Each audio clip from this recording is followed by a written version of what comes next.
So I just want to take I think in many ways, the paper you gave there, Gail, could be reflected in a lot of the stuff we do at Archaeology Scotland, or have done over the last 80 years. Um, and I guess the really interesting part of the challenge, which I think you were setting there, is how we bring people along, how we include people, and how we can work together to do powerful things. And so that's what I'm going to kind of focus on. I've got just going to quickly talk about in the same kind of vein. So we were established in 1944 as well. We were a regional group of the CBA. I think it's 1980s we became separated a little bit there. And we have projects and we work with groups and partners from Dumfries and Galloway all the way to Shetland. So we cover the majority of Scotland in one way or another. And currently, I should say our approach is about improving lives or taking people with us, engaging people in archaeology, having a good time, but trying to recognize those kind of other bigger meta stories that come from the power of archaeology. We do all sorts of different things in the similar vein to the CBA, in that we advocate for the sector in Scotland. We're a third sector intermediary, so we work with charities in other spheres. We a lead body for AIM4 and the Scottish Archaeology Strategy, and we support groups, archaeology groups, archaeological societies in all sorts of various different ways.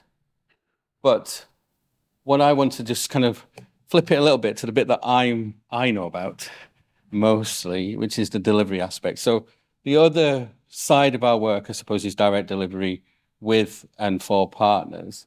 And so I just drew out some quick themes on the kind of focus of how we can deliver our vision and our mission.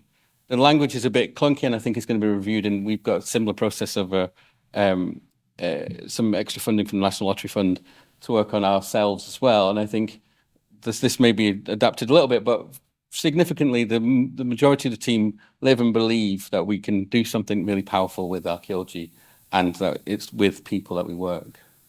So I'm going to very rapidly, spin through some of the things we've been doing over the recent years.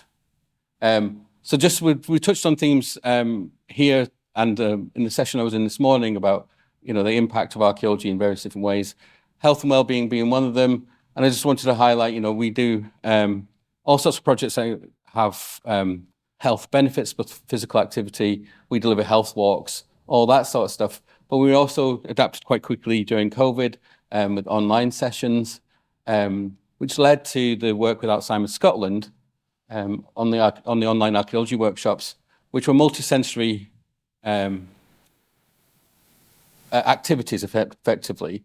The participants were sent a series of items, sounds. I remember myself and a colleague recording waves in a bay in the west coast of Scotland, so that people could engage online, either physically or orally. There was a huge, what's the word? The ability to track the progress with the participants, but also ourselves. It changed us in many ways. Being isolated, locked down, all those sorts of things. As a delivery team, we're not used to being inside so much. So being able to still participate and still be able to contribute was one of the huge things for us. And as you said before, the technology was huge and helpful, Gail, but again, we obviously came across the barriers that are inherent in that process. And so if we try to adapt this to work in the field too, as it were. As I said, there are also health and well-being benefits, skills benefits too from practicing archaeology. I spoke about this morning. Adopt a Monument has been around for over 30 years. But it's a conservation project that supports communities to look after heritage that's important to them. It's always been led that way, ground up, bottom up. It has 60% or so sites that are undesignated. But what I wanted to focus on really was how we were able to include the project, how to help to, develop the project to tackle other areas. And I guess I was set a challenge back in 2009 by the lottery about how are you going to broaden audiences, how are you going to widen participation?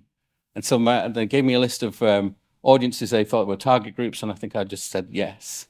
And then we worked together with a former colleague to get the funding for that.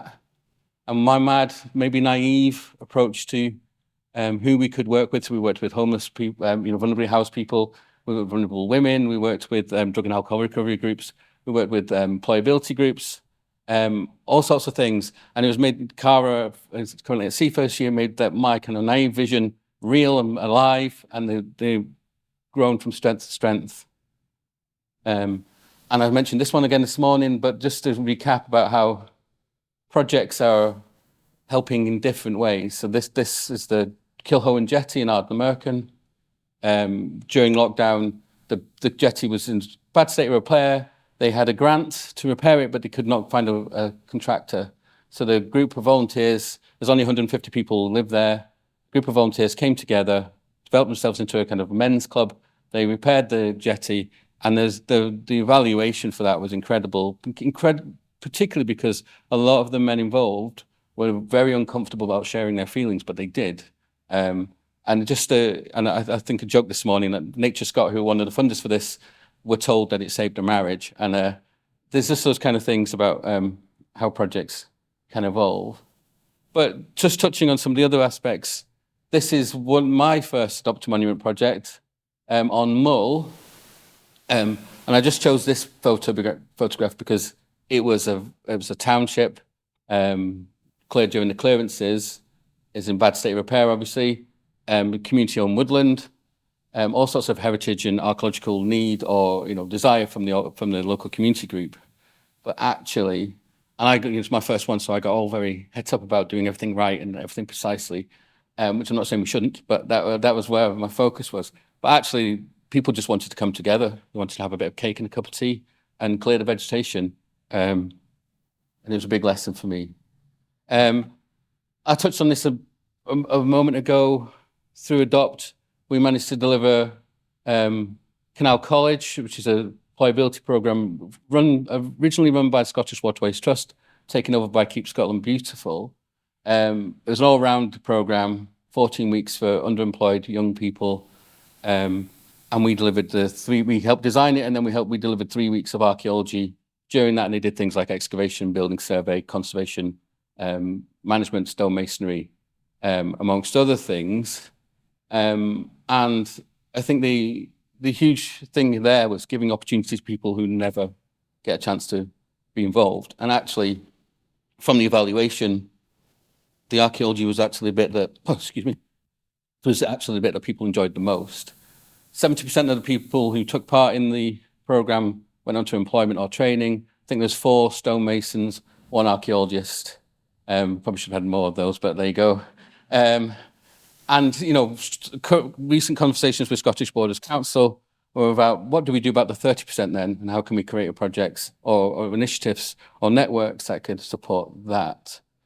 And all of that has led to 2 bigger projects. So the outreach projects, the engagement projects we designed to Adopt a Monument originally have now taken on a life of their own in some cases. So our New Audience project is mostly focused on displaced and marginalized people. It's about social cohesion, but actually in practice, it's about placemaking, sense of people coming together, learning about where they live, and it's about practicing English, which I'll come back to in a second. We did our first lot of work over at Hampden Stadium. So effectively, for those who don't know, the National Football Stadium for Scotland, Hampden, has 3 versions, the current one being the 3rd one. This is Hampden Bowling Club in the picture. That is the first Hampden. And we found bits of the original fencing and stuff under the rose garden that had been planted in the bowling club. But as you can see there, 11 different countries were involved, local people. Folk had been in a hotel for 7 months.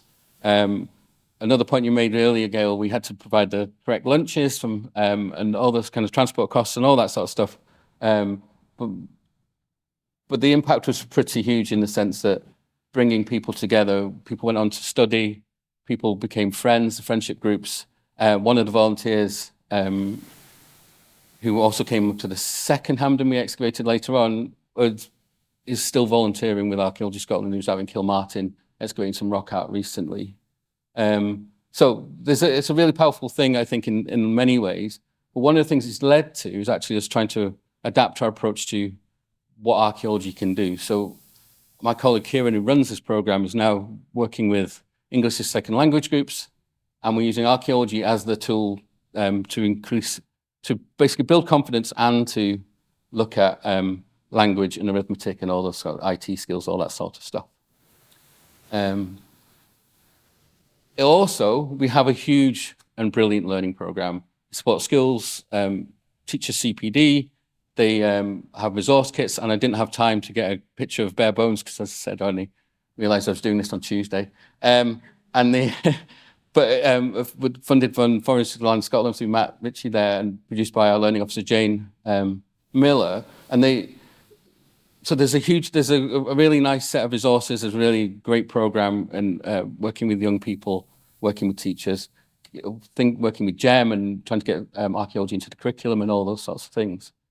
But one of the other things that kind of span out of Adopt a Monument is now, again, Cara, one of the things that spun out of Adopt a Monument was Attainment through Archaeology, which is now delivered by the learning team. And this is a kind of two-part transferable skill program. It's really, mostly runs very short sessions about introductions to archaeology, the history of the place. In many ways, it's just transferable skills to do some graveyard survey, bits and pieces like that. But as I said, it runs into kind of two stages. One is the kind of broadening horizons and raising aspirations, and then is the next phase is that it's about developing an interest in archaeology and employability. Again, a lot of that can be transferable skills, but in this kind of slightly longer program, sometimes they're 10 weeks, sometimes they're 5 weeks. Young people get a chance to learn more about archaeology and see if they're interested. And I think then one of our next steps is to work closely with the sector to develop the next pathways. But we did, recently we've done projects in the borders in East Ayrshire, South Lanarkshire, and in Edinburgh. Another great project, which is just starting really, with fantastic support from the sector in Scotland, is our Archaeological Ambassadors, which is, as it says there, is attempting to link schools and young people to archaeologists. Our Heritage Heroes Awards, this is an award that almost similar to the John Muir Award. It's an outdoor learning award. It links to our Attainment Through Archaeology projects. Young people, or anybody basically, can be awarded on 3 standards, gold, silver, bronze. The UK government recently said that it was a great route into actual accredited awards, and that we should be trying to develop that. So there's all those things. But there's also, going back to the theme about changing lives or improving lives, archaeology gives us that aspect of intergenerational learning. And I think, again, the 2 papers before touched on that. Intergenerational practice. Usually it happens on most of the projects we're involved in, actually, but when we set it up in particular circumstances, we've had some fabulous results. This is Old School, which is a project based in Leith in Edinburgh, where, again, a mixture of in-person and online events, young people and older residents came together from a youth club, and older residents came together to explore their surroundings, learn about each other, mostly, but from that they created a nice set of top trumps about which the young people were great at trying to work out which site was better than the other, and a walking map and all those sorts of things. And then this developed slightly further in the borders.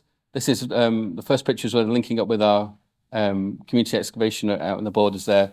But the young people did a 6-week course where they basically learned about their local area, got involved in all sorts of different aspects of archaeology to create the Kelso Intergenerational Archaeology Project.